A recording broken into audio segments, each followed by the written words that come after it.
கொரிந்தியர் 10:32 நான் என் சுய பிரயோஜனத்தை தேடாமல் அநேகருடைய பிரயோஜனத்தை தேடி அவர்கள் ரட்சிக்கப்படும்படிக்கு எவ்விதத்திலும் எல்லாருக்கும் பிரியமாய் நடக்கிறது போல.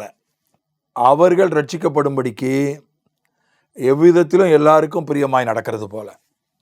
எவ்விதத்திலும் எல்லாருக்கும் பிரியமாய் நடக்க முடியுமா? முடியாது. அது அப்படியே நம்ம எழுத்தின்படி எடுக்க வேண்டியதில்லை. கூடிய வரைக்கும் எல்லாருக்கும் எல்லாரையும் எல்லா விதத்திலும் கூடிய நம்மளால் முடிஞ்ச வரைக்கும் பிரியப்படுத்த முயற்சிக்கணும். எதுக்காக? அவர்கள் ரட்சிக்கப்படும்படி. எல்லாரையும் பிரியப்படுத்த முடியுமா? முயற்சி பண்ணலாம். கூடிய வரைக்கும் அது பாவம், அதுக்காக பாவம் செஞ்சிடக்கூடாது. மற்றவங்களை பிரியப்படுத்துறதுக்காக பாவம் செஞ்சிடக்கூடாது. எம்மதமும் சம்மதம்னு போயிடக்கூடாது. அது பயங்கரமான காரியம். அப்போ அது எதை குறிக்கிறது? அப்போஸ்தலர் 17:19 பவுலை மார்ஸ் மேடைக்கு அழைக்கிறார்கள். மார்ஸ் மேடைன்றது ஒரு பொழுதுபோக்கு மேடை. அவர்கள் அவனை மார்ஸ் மேடைக்கு அழைத்து கொண்டு போய், நீ சொல்லுகிற புதிதான உபதேசம் இன்னதென்று நாங்கள் அறியலாமா? 21 சொல்கிறது, அந்த அத்தேன பட்டணத்தார் எல்லாரும் அங்கே தங்குகிற அந்நியரும் நவமான காரியங்களை சொல்லுகிறதிலும் கேட்கிறதுமே ஒழிய வேறு ஒன்றிலும் பொழுதுபோக்குகிறதில்லை. மார்ஸ் மேடன் ஒன்று வச்சுருந்தாங்க. அவங்களுக்கு பொழுதுபோக்கு, எதையாவது புதுசாக சொல்லணும், புதுசாக எதையாவது கேட்கணும், அதற்கான ஒரு சங்கம், அதற்கான ஒரு சினிமா. இப்போ இன்றைய சினிமா தேட்டர் மாதிரி வச்சுக்கிடுங்களேன். சினிமா தேட்டர் எதுக்கு? பொழுது போகிறதுக்கு. அன்றைய மார்ஸ் மேடைன்றது இன்றைய சினிமா தேட்டர் மாதிரி, அல்லது நாடக கொட்டகை மாதிரி.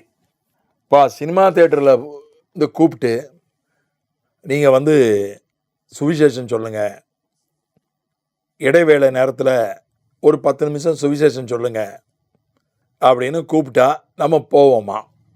ஆனால் பவுல் அதை செய்தான். போனான், மார்ஸ் மேடைக்கு போனான். அது ஒரு கிளப்பு மாதிரி தான், ஒரு பொழுதுபோக்க. ஏன்னா அதில் நீதிபதிகள் இருந்தாங்க, பணக்கார பெண்களெல்லாம் இருந்தாங்கன்னு சொல்லப்பட்டிருக்கு கடைசி வசனத்தில். அந்த அதிகாரத்தில் நியாயாதிபதிகள் அந்த மாதிரிலாம் சிலரை பற்றிலாம் சொல்லப்பட்டிருக்கு. அதனால் பொழுதுபோக்கு பிரியர்கள் அவனால் முடிஞ்ச வரைக்கும் பிரியப்படுத்தினான். அவங்க நடுவில் போய், அந்த மேடைக்கு போய், அங்கே போய் சுவிசேஷம் சொன்னான். அங்கே போய் அவன் கதை பேசலை. அங்கே போய் அவங்களுக்கு பொழுதுபோக்குறதுக்காக அவன் கோமாளித்தனம் பண்ணலை, கூத்தாடலை. அங்கே போய் வசனத்தை சொன்னான். அந்த இடத்துக்கு அவன் போனதே அவங்கள பிரியப்படுத்தலாம். அவங்களுக்கு அது போனதே ஒரு பரவாயில்ல, இங்கே வந்துட்டார், நம்ம மேடைக்கே வந்துட்டார். ஆனால் அங்கே போய் அவன் கர்த்தருடைய வார்த்தைகளை பேசினான். அதுதான் ரொம்ப முக்கியம். பிரியப்படுத்துகிறேன்னு அங்கே போய் அவங்களுக்கு ஏற்ற மாதிரி கூத்தாடிடக்கூடாது, அவங்களுக்கு ஏற்ற மாதிரி கோமாளித்தனம் பண்ணிடக்கூடாது. அங்கே போகலாம், அங்கே போய் மார்ஸ் மேடை போன்ற இடங்களுக்கு போகலாம், அப்படிப்பட்ட மக்கள் நடுவில் போகலாம், அது அவர்களை பிரியப்படுத்தும். ஆனால் அங்கே போய் வசனத்தை நம்ம பேசணும். அதே மாதிரி அப்போஸ்தலர் இது புறஜாதியாரை பிரியப்படுத்துறதுக்காக பவுல் செய்த ஒரு விஷயம். அதன் மூலம் அவர்களில் சிலர் ரட்சிக்கப்பட்டாங்க. அப்போஸ்தலர் 21 யூதர்களை பிரியப்படுத்துறதுக்காக ஒரு காரியத்தை செய்கிறான். 26 அப்பொழுது பவுல் அந்த மனுஷரை சேர்த்து கொண்டு மறுநாளிலே அவர்களுடனே கூட தானும் சுத்திகரிப்பு செய்து கொண்டு தேவாலயத்தில் பிரவேசித்து அவர்களில் ஒவ்வொருவனுக்காகவும் வேண்டிய பலி செலுத்தி தீரும் அளவும் சுத்திகரிப்பு நாட்கள் நிறைவேற்றுவேன் என்று அறிவித்தான். ஒரு 4 பேர், 23 சொல்கிறது, ஒரு 4 பேர் பொருத்தனை பண்ணி கொண்டார்கள்.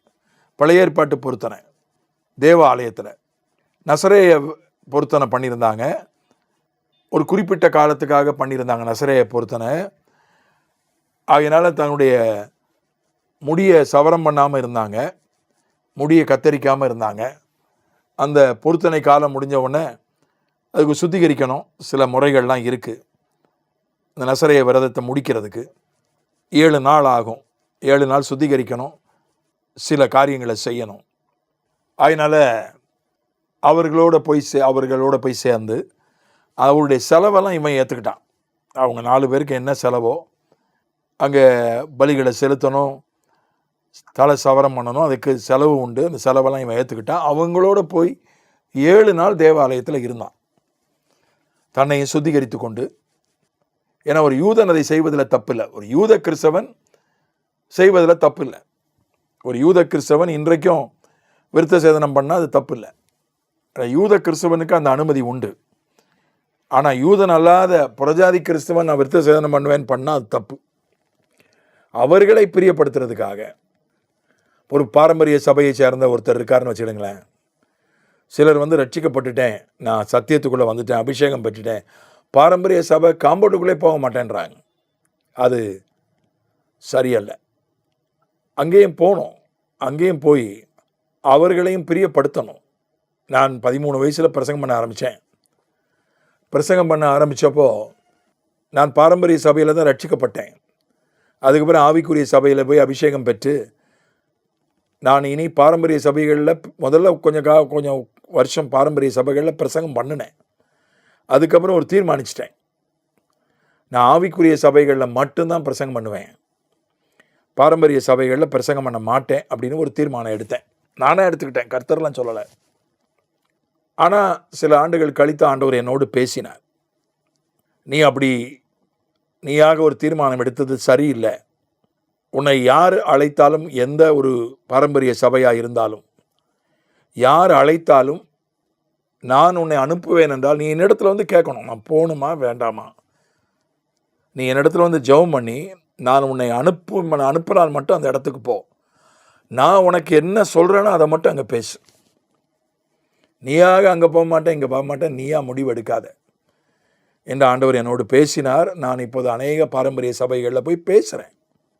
பெரிய காரியங்கள்லாம் நடக்குது. பாரம்பரிய சபை அநேகர் ரட்சிக்கப்படுறாங்க, அநேகர் அபிஷேகம் பெறுறாங்க, ஊழியத்துக்கு ஒப்பு கொடுக்குறாங்க. இன்னும் சொல்லப்போனால் ஆவிக்குரிய சபைகளில் சில நேரங்களில் நடக்கிறத விட சில நேரங்களில் பாரம்பரிய சபைகளில் பலத்த ஆண்டுடைய கிரியைகள் நடக்குது. அதனால் அவங்கக்கிட்ட எனக்கு இது பிடிக்காது, நான் அங்கே போக மாட்டேன். இவங்களா, நான் போக மாட்டேன். நான் வெள்ளை உடை உடுத்துவதில்லை, ஏன்னா அதை நான் பராமரிக்கிறது ரொம்ப கஷ்டம், என்னால் பராமரிக்க முடியல.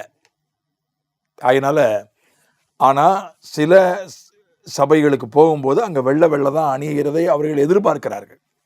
அதனால் அப்படிப்பட்ட சபைகளுக்கு போகும்போது வெள்ளை அணிஞ்சிட்டு தான் போகிறேன்.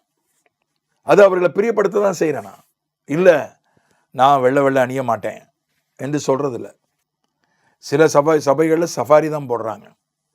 அதனால் அப்படிப்பட்ட சபைகளுக்கு போகும்போது நானும் ஒரு சஃபாரியை அப்படிப்பட்ட சபைகளில் ஒரு திருமணம் நடக்குது, அந்த திருமணத்தில் நான் கலந்து கொள்ள போகிறேன், ஒரு ஊழியக்காரனாக நானும் ஒரு சஃபாரியை போட்டுட்டு போயிடுறேன். அதில் ஒன்றும் தப்பு இல்லை. இது ஒன்றும் வேஷம் போடுறது இல்லை, பச்சோந்தித்தனம் அல்ல. அவர்களை பிரியப்படுத்துகிறேன். அவர்களுக்கு அந்த உடை போட்டு கொண்டு போனால் அவர்கள் நடுவில் ஊழியம் செய்வதற்கு எனக்கு ஒரு வாசல் திறக்கும். அதில் ஒரு 2 பேர் ஒருத்தர் ரசிக்கப்பட்டால் கூட அது எனக்கு ஆசீர்வாதம் தானே. அதுதான் வேஷம் போடுவது அல்ல, பச்சோந்தித்தனம் பண்ணுவது அல்ல, நம்முடைய பிரதிஷ்டைய தரிசனத்தை அழைப்பை விட்டு கொடுப்பது அல்ல, இந்த மாதிரி மற்றவர்களை பிரியப்படுத்துறதுக்காக பாவம் செய்வது அல்ல, சத்தியத்தை அதை கலப்படம் ஆக்குவது அல்ல.